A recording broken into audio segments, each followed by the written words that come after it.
Shri Ram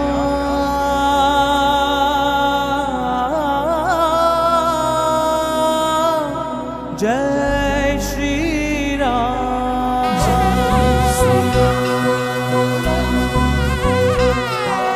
Shri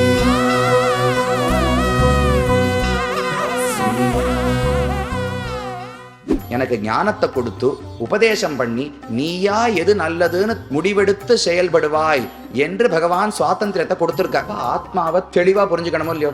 இதுவரைக்கும் ஆத்மாவை பத்தி என்னென்ன மறந்திருந்தேனோ அந்த பெருமைகள் எல்லாம் திரும்ப தெரிந்து கொண்டால்தான் கைங்கரியத்தை ஒழுங்கா பண்ண முடியும். இவ யாராலையும் முடியாது, மிச்சம் இருப்பவர் ஹனுமான் ஒருவர் தான்.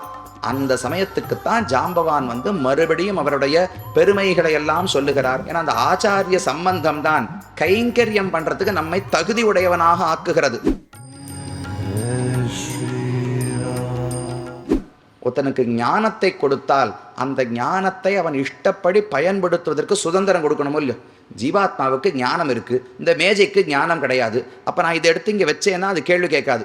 அதை போல பகவான் என்ன எடுத்து இங்க வச்சு, இங்கேருந்து எடுத்து கோவிலில் வச்சு, கோவில்லேருந்து எடுத்து வேற வீட்டில் வச்சு இப்படியே பண்ணிட்டு இருந்தார்னால் எனக்கு ஞானமே கொடுக்க வேண்டாமே. ஆத்மாவுக்கும் மேஜைக்கும் வித்தியாசமே இல்லாமல் போகிறது.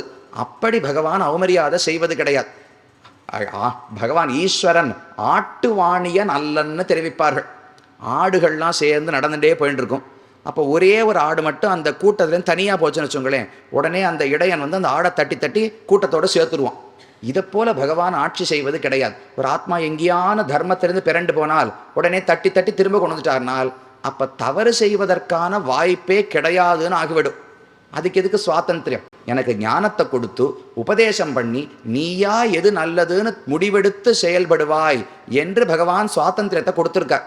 அதை சரியாக பயன்படுத்தி அவரிடத்துல வந்தால் அனுகிரகத்தை தொடரப்போகிறார்.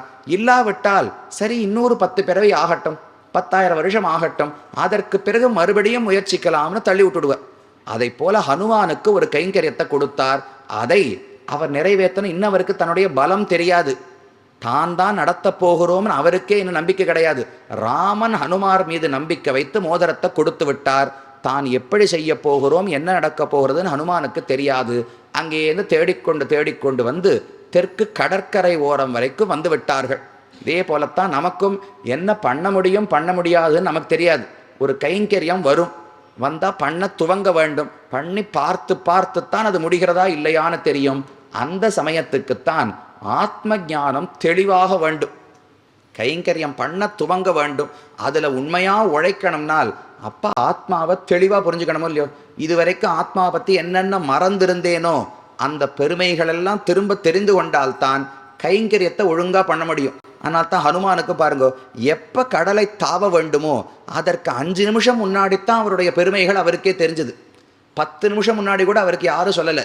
ஜாம்பவான் அவருக்கு எப்போ சொன்னார்? மற்ற எந்த குரங்குகளாலும் தாண்ட முடியாது.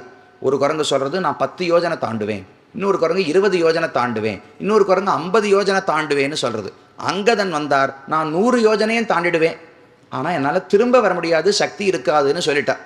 அப்போ இவ யாராலையும் முடியாது, மிச்சம் இருப்பவர் ஹனுமான் ஒருவர் தான். அந்த சமயத்துக்குத்தான் ஜாம்பவான் மறுபடியும் அவருடைய பெருமைகளை எல்லாம் சொல்லுகிறார். விக்ரமச்சாபி வேகஸ்ச நதே தேனாபஹீயதே பலம் புத்திஷ்ச தேஜஸ்ச சத்வம் ச ஹரிபுங்கவ. ஹனுமன்னு உம்முடைய பெருமையை இத்தனை நாளாக மறந்திருந்தீரோ இல்லையோ, இப்போது நான் உமக்கு உபதேசிக்கிறேன் என்று. எப்படிப்பட்டவர் ஹனுமான், எப்படி பிறந்தார், என்ன சூரியனை பிடிக்க போனார், வரங்களை பெற்றார், என்னென்ன பெருமை இருக்குன்னு ஒரு ஆச்சாரியன் ஸ்தானத்தில் ஜாம்பவான் உபதேசிக்கிறார் இல்லையோ. அப்பதான் தன்னுடைய பெருமையெல்லாம் மறந்திருந்த ஹனுமான் தன் பெருமைகளை உணர்ந்து கொள்ளுகிறார். அதே போல இந்த ஜீவாத்மாவுக்கு பல நல்லோர்கள் பக்தர்களோடு சேர்க்கை ஏற்படும். சேர்க்கை வந்தவுடனே கைங்கரியம் பண்ணணும்னு ஆசை வரும். பகவானும் கைங்கரியத்தை கொடுப்பார்.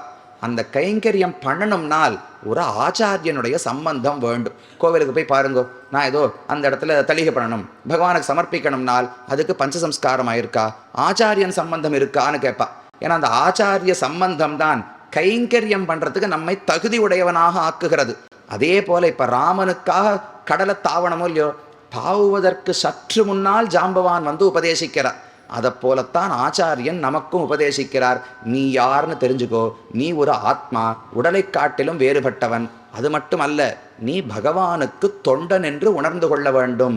மேலும் இது போன்ற சிறப்பான நிகழ்ச்சிகளை காண இப்போவே லைக் பண்ணுங்க, ஷேர் பண்ணுங்க, மறக்காம சப்ஸ்கிரைப் பண்ணுங்க.